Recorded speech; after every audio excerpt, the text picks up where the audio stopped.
They called him Maestro Vittore, the finest glassmaker in all of Venice. His workshop was tucked in a narrow alley near the canals, where the smell of burning sand and molten fire lingered day and night. The nobles clamored for his work, chandeliers that seemed to hold starlight, goblets so delicate they hummed when touched. But above all, they wanted his mirrors. They said his mirrors were unlike any other. Where ordinary glass distorted, Maestro Vittore's mirrors showed flawless clarity, sharper than reality itself. Some whispered he used alchemy. Others swore he had bargained with darker forces. The hook came when Count Lorenzo purchased one of these mirrors for his palazzo. At first, it seemed a marvel when he stood before it. Every detail of his velvet coat, every strand of his powdered wig was rendered with impossible precision. But then, one night, as he lingered before it with a glass of wine, he noticed something strange. His reflection smiled back at him a second too late. The Count froze. He leaned closer. The reflection leaned closer too, its eyes gleaming brighter, as though alive. He told himself it was the wine or the candlelight flickering in the room. But then the reflection did something. He did not. It raised its hand and pressed it flat against the inside of the glass. The Count staggered back. For a moment, he swore the mirror rippled as though liquid. Behind the reflection in the deep glass, there was something else, a darkness, a shadowy shape twisting just out of sight.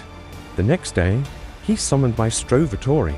The old glassmaker arrived, thin and pale, his eyes ringed with ash-colored shadows. When the Count demanded an explanation, the Maestro lowered his gaze. "Do not gaze too long," he whispered. "The glass remembers, the fire keeps what it consumes, and the ones who look, they awaken what should not be woken." The Count, furious, threatened to destroy the mirror, but Vittore's face drained white. "Break it, and what is inside will no longer be contained." That night, curiosity outweighed fear. Count Lorenzo returned to the mirror alone. He stood before it, staring. His reflection stared back, that faint delay in its movements more obvious now. He lifted his hand. The reflection followed a second later. He turned his head. The reflection lingered, then caught up. Then, slowly, the reflection stopped copying him at all. The Count's breath hitched. His double smiled again, a wide and unnatural grin, and placed both hands against the glass. The Count could see its knuckles whiten, pressing hard from the other side, and then it began to push. The surface of the mirror swelled outward like stretched water. Fingers pressed through, dripping with quicksilver. A face emerged, his own face, grinning to wide, eyes burning with cruel intelligence. The Count stumbled backward, shouting for his servants, but no one came.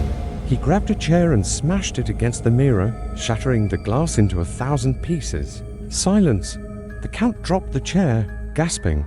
Shards glittered across the floor, reflecting 100 tiny versions of himself.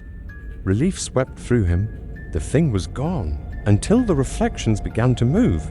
Each shard showed his face, but not in unison. Some smiled, while he screamed.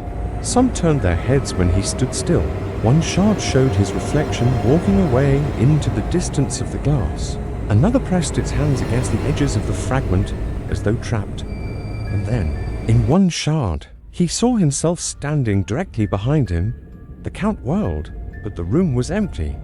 When he looked back, the shard was blank. By dawn, his servants found the Count's chambers in ruins. The mirror was shattered, blood streaked across the floor. But of the Count himself, there was no trace. Only the shards remained, reflecting faint movements even when the room was still. The mirror was returned to Maestro Vittore, who locked it away in the deepest corner of his workshop. But the whispers spread across Venice. They said he had forged his glass not only with fire and sand, but with something else that trapped souls of those who had died in the furnaces. They said every mirror he made contained not just reflection, but hunger. And late at night, when the canals were quiet and the moon was hidden, neighbors swore they heard screams coming from Vittore's workshop. The sound of fists pounding on glass. The sound of 100 voices begging to be let out. Even now, the old Venetian palazzos sometimes yield strange discoveries. A mirror, centuries old, buried beneath dust and sheets. To the unknowing eye, they look ordinary. But stare too long, and you'll notice it too, the faint delay. The smile that lingers after yours is gone. And if you ever see your reflection press against the glass from the inside, don't break it, because once free, it will take your place forever.